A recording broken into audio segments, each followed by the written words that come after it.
So, hello.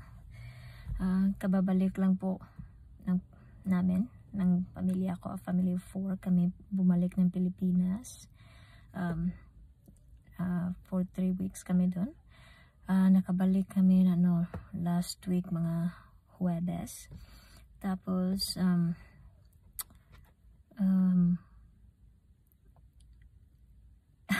sa mga nandun sa Pilipinas na sinasabi, nandito ako sa Canada, so sa mga nasa Pilipinas na kapag sinasabi yung mga nakabalik ng Pilipinas galing abroad, tapos sinasabi ng mga nasa Pilipinas na uuwi na naman babalik na naman ng abroad, tapos kakayod kalabaw na naman. Hindi po yun totoo, dahil ako po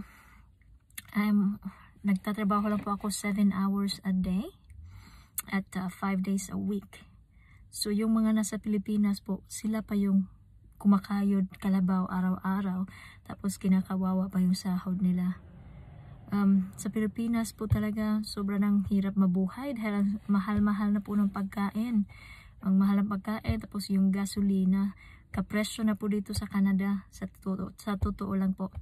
So imbes na yung sa mga nasa Pilipinas po, na iwan ko kung paano nabubuhay ang mga tao, dahil ang negosyante lang po talaga ang yumayaman sa Pilipinas, sa totoo lang. Kaya wag pong maging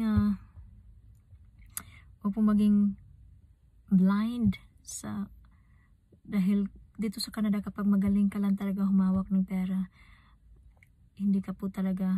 mabilis ka po talaga makakaipon. Yun lang po.